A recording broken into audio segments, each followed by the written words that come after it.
අද වෙසක් පොය දවසට පහුවෙනි දවස. ඉතින් අපි හිතුවා අද කොහේ හරි යන්න ඕනි කියලා. මොකද ඊයේ දවසේ අපි ගියේ පන්සලට. අපේ චූටි පුතාව ඉස්සරෝම පන්සලට එක්කන් ගියේ ඊයේ තමයි. ඒක නිසා අද හිතුවා අපි උමන්දා වෙන්න ඕනි කියලා.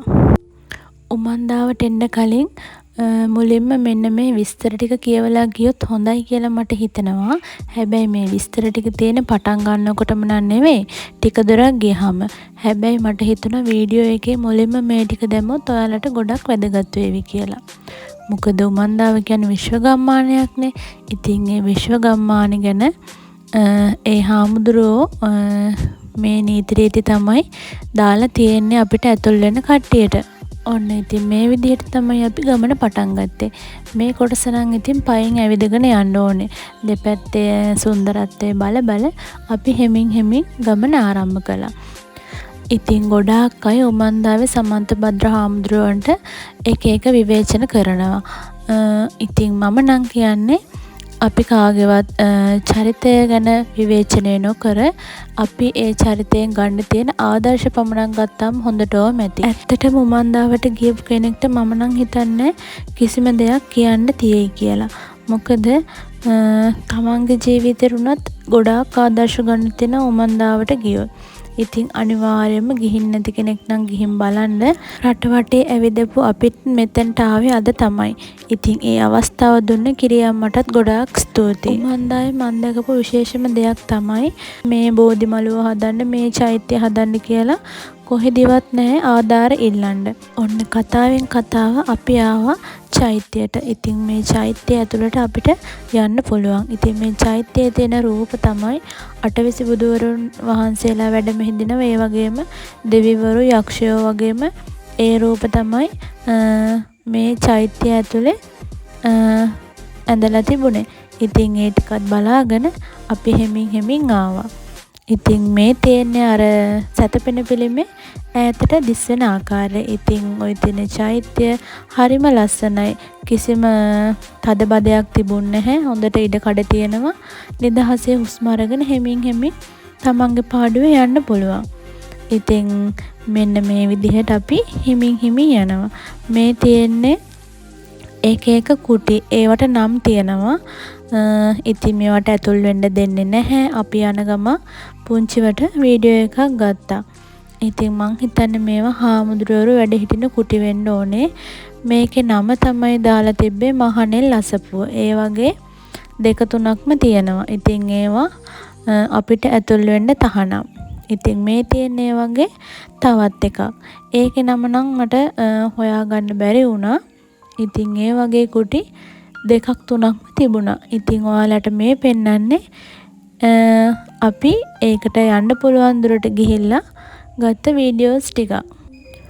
ඔන්න ඉතින් අපේ සුදු පුතා වැඩ පටන් අරන් තියෙන්නේ.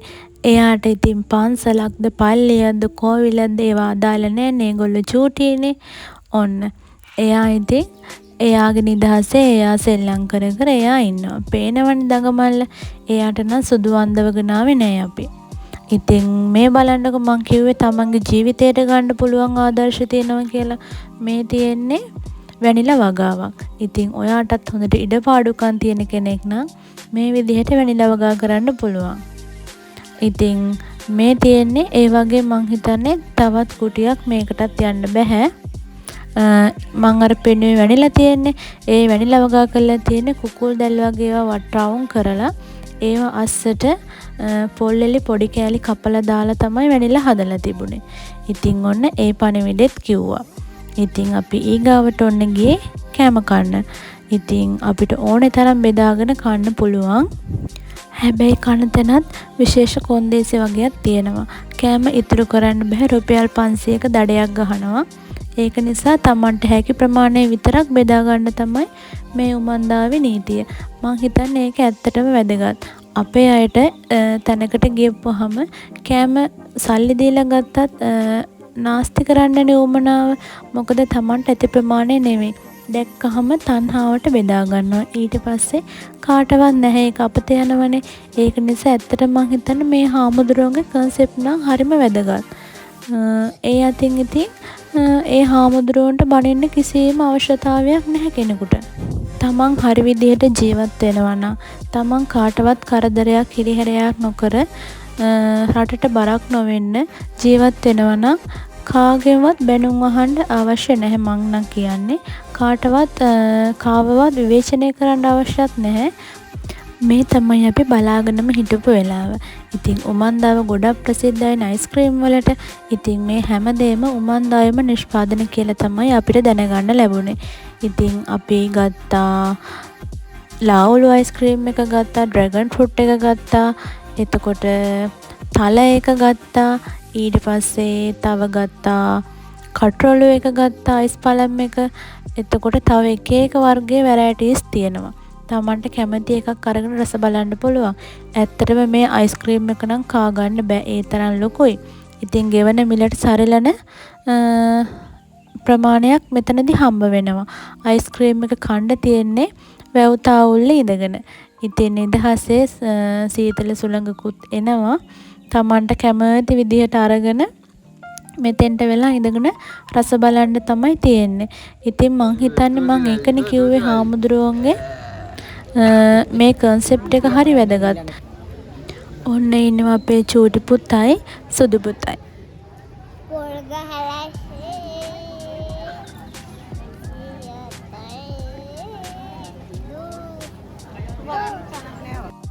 අපි අයිස්ක්‍රීම් කකා ඉන්නකොට ස්වාමීන් වහන්සේත් මෙතෙන්ට වැඩියා. ඉතින් ස්වාමීන් වහන්සේට ගොඩක් අය වඳින්න ගියා. ඉතින් ස්වාමීන් වහන්සේ කිව්වේ මට වඳින්න එපා, මෙතන තියෙන තනකොළ ගහක් හරි ගලවලා යන්න කියලා. වඳින එක නෙවෙයි වැදගත් කියලා. ඉතින් ස්වාමීන් වහන්සේ ඒ කියපු කතාවේ ඇත්ත නේද? මොකද හාමුදුරුවෝ පස්සේ ගිහින් බොරුවට වඳිනවට වැඩිය එතනට පුංචි හරි දෙයක් කරලා එන එක අපිටත් පිනක්.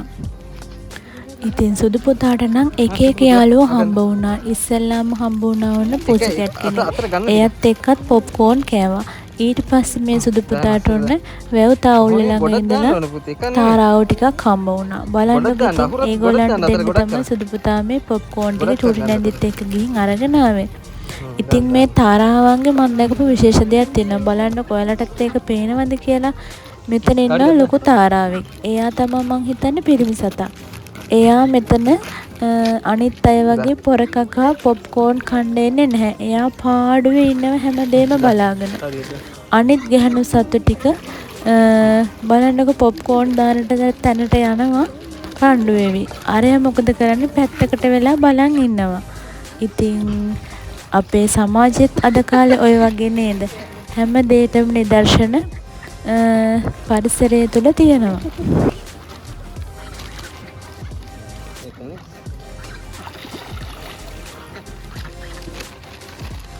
මෙතනින් එහාටත් උමන්දාවේ තව අක්කර ගාණක් තියෙනවා.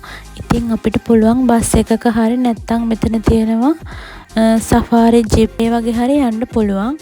ඉතින් මේ තියෙන වැව මෙතන තාවුල්ලේ ඉඳගෙන තමයි අයිස්ක්‍රීම් රස බැලුවේ. ඔය ඉස්සරහින් පේන්නේ කතරගම දේවාලය. තව උඩ තියෙනවා චෛත්‍ය විෂ්ණු දේවාල. එතකොට වගාවන් තියෙනවා, ෆාම් එක තියෙනවා. ඒ වගේ ගොඩක් දේවල් තව ඉස්සරහට තියෙනවා යන්න. ඉතින් අපිට සුදු පුතයි අපේ චූටි පුතයි එක්ක පයින් යන්න අමාරුයි. මේ තියෙන අයිස්ක්‍රීම් දෙන තැන එතන තමයි අපි අයිස්ක්‍රීම් කෑවේ. බලන්නකො කොච්චර නිදහසේ මෙතන රස විඳින්න පුළුවන්ද කියලා. ගොඩක් අය උමන්දාවෙත් මෙතෙන්ට වෙලා තමයි වැඩි හරියක් කාලය ගත කරන්නේ. ඉතින් හාමුදුරුවන්ගේ ඒ කන්සෙප්ට් එක නම් ගොඩාක් වටිනවා. මෙතනින් තමයි අපිට බස් එකක් කරලා සෆාරි ජිප් එක හරි ගන්න තියෙන්නේ. ඉතින් උමන්දාවේ දෙවෙනි වීඩියෝ එකකින් ආයෙමත් හමු වෙමු. ඉක්මනට මේ වීඩියෝ එකත් අරන් එන්නම්. අපිව අහන් හිටියටයි බලන් හිටියටයි ගොඩාක් ස්තුතියි.